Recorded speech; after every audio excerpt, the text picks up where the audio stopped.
People can't afford to indulge rich white people's need to endlessly flagellate themselves. They just want prices to go down and good jobs and the police when you call them. Well, if he's right, then why didn't people vote for the former prosecutor who actually had policy plans to help the working class? Stop saying that Whoopi Goldberg getting yanked from The View right after she attacked me on The View is karma. There's no such thing as karma, sorry. Sorry, but life is random. The only word to describe it when a big game hunter gets trampled by an elephant and then eaten by lions is hilarious. Bill Maher is out here wrecking woke arguments like it's his full-time job, and his latest target, none other than Whoopi Goldberg. Now, let's be real, the actress kind of had it coming given her ever-growing portfolio of cringe statements since 2022. Maher didn't just criticize her, he verbally disassembled her, piece by piece, in a takedown so brutal it left Whoopi scrambling for cover like a cartoon character dodging anvils. So, what exactly did Goldberg say this time to earn Maher's unfiltered wrath? And how did his clapback managed to leave the woke mob devastated? Don't worry, we've got all the juicy details right here. Buckle up, folks. This isn't just a bumpy ride, it's a roller coaster with no seat belts. We have got to get past this endless, unforgiving, zero-tolerance mindset bent on punishing and disappearing anyone caught saying the wrong thing. The right response to speech you don't like is more speech. Whoopi Goldberg has poked the bear, and now she's dealing with the claws of brutal truth. And oh, it's not pretty. Remember our last video where Bill Maher shredded Sunny Hostin for trying to pull a fast one by putting words in his mouth? Well, turns out the View crew isn't taking the L quietly. This time it's Whoopi Goldberg stepping up, apparently on a revenge mission to deliver their pound of flesh. Looks like Sunny couldn't handle the heat Maher brought, so she called in the cavalry, Whoopi Goldberg herself. And boy did she come in hot, ready to rumble like a contestant in a reality show nobody asked for. And black people can't afford to indulge rich white people's need to endlessly flagellate themselves. They just want prices to go down and good jobs and the police when you call them. Well, if he's right, then why didn't people vote for the former prosecutor who actually had policy plans to help the working class?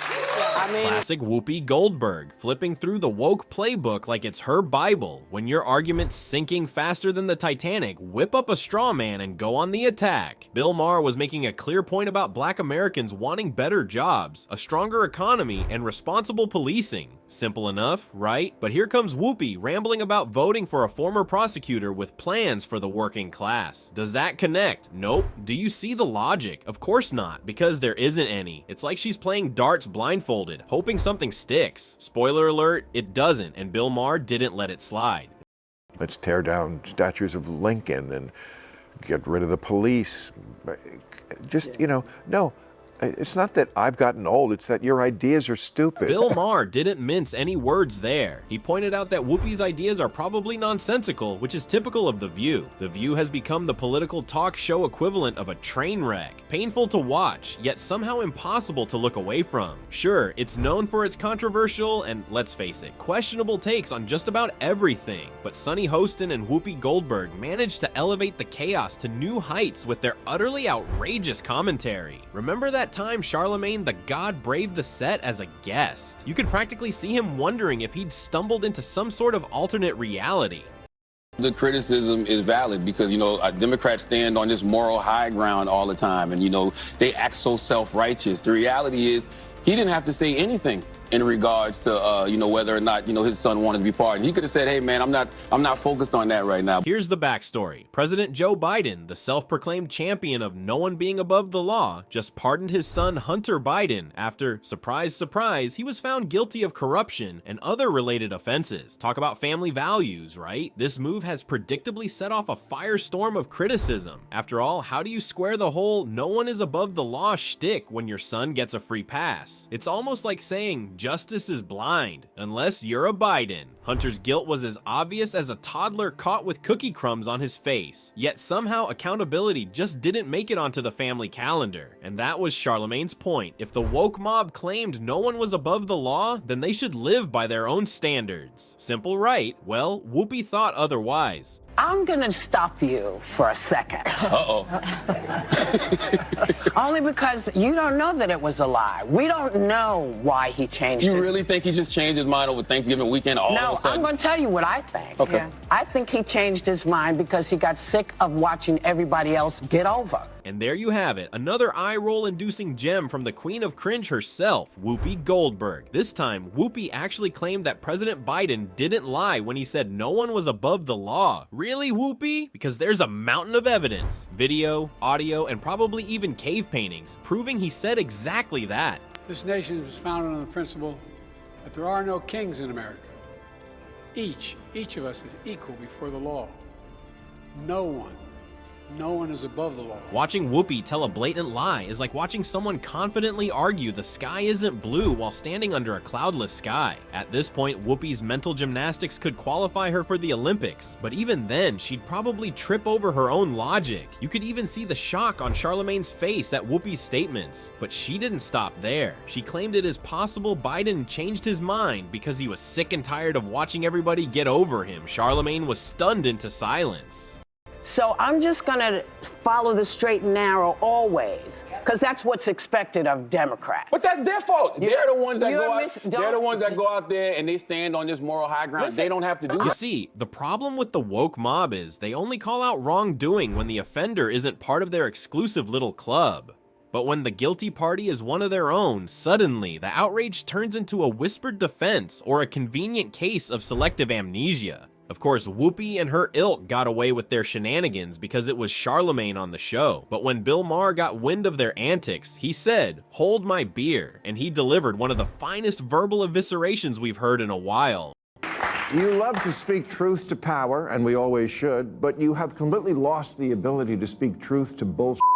Maher couldn't have said it better. The woke mob loves to parade themselves as the ultimate truth tellers and moral compasses, but their double standards were laid bare for the world to see this time. Hunter Biden was guilty, plain and simple, but because his dad happens to sit in the Oval Office, he gets to waltz away without so much as a slap on the wrist. If this were anyone else, the mob would be calling for their head on a silver platter, but when it's one of their own, suddenly justice takes a back seat to favoritism. It's hypocrisy at its finest, and Maher was right to call it out for what it truly is, a complete farce. The real question is, how much longer will Americans put up with this two-faced behavior? It's not just about Hunter, it's about a system that bends over backward for the powerful while throwing the book at everyone else. Maher's takedown wasn't just timely, it was a wake-up call for anyone still clinging to the illusion of fairness. But here's where it all gets interesting. Maher opined that the woke mob often got help from mainstream media. Was it press? appropriate to bury the Hunter Biden? You're talking about the press doing that? He's saying that's what they did, and that is what they did. They buried the Hunter Biden story before the election because they were like, we can't risk having the election thrown to Trump. We'll tell them after the election. And we know for a fact that that's what they did? Of course, you don't but follow I'm this. saying you know for a fact that that's what they did. I don't know what they did. I know, because you only watch MSNBC. No, that's not true. The media bent over backward to downplay the Hunter Biden scandal, working overtime to shield President Biden and derail Trump's re-election bid. Key outlets dismissed the story as Russian disinformation, despite mounting evidence while censoring dissenting voices. Whoopi Goldberg eagerly joined the chorus, scoffing at the legitimacy of the allegations on The View, but Maher wasn't having it. He called her out for playing defense instead of seeking truth, dismantling her excuses and exposing the blatant hypocrisy for all to see. Above any matters of politics or what's right or wrong, the one thing I know for sure about America is this. It's run by mean girls.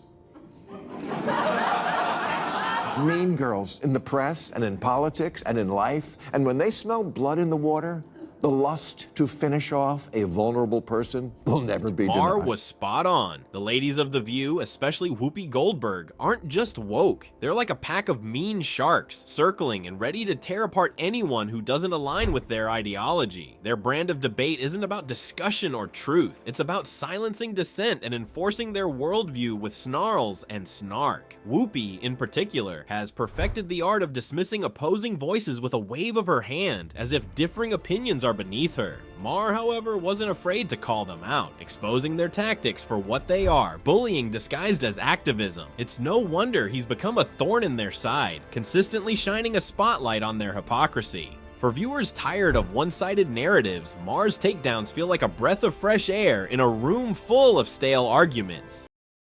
Democrats run for office as if the voters don't live here, as if they don't go to the grocery store and Starbucks and the office, but they do. But a poll last year asked, if America is the greatest country in the world, more blacks and Hispanic Americans agreed with that than the white progressives.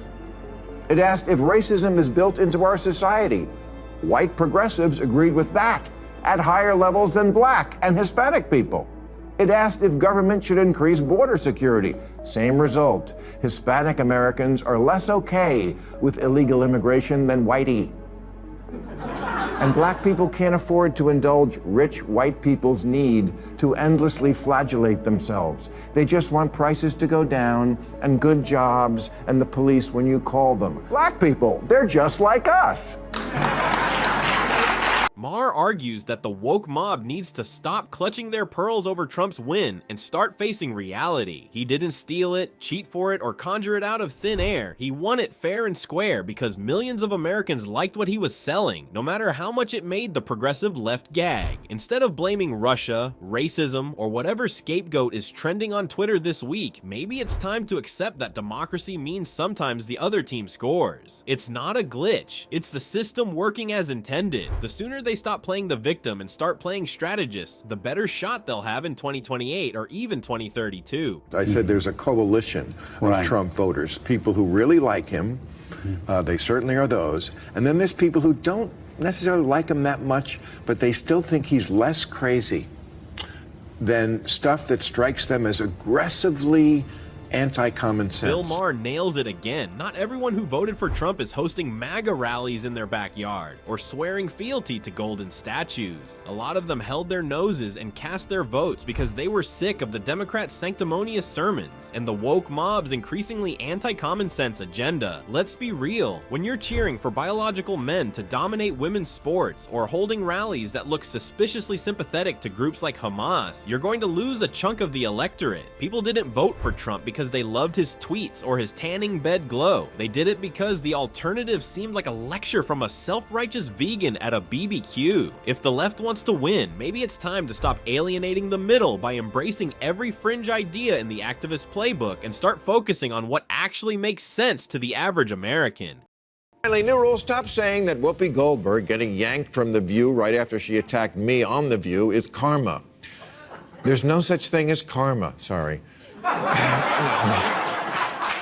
Sorry, but life is random. The only word to describe it when a big game hunter gets trampled by an elephant and then eaten by lions is hilarious.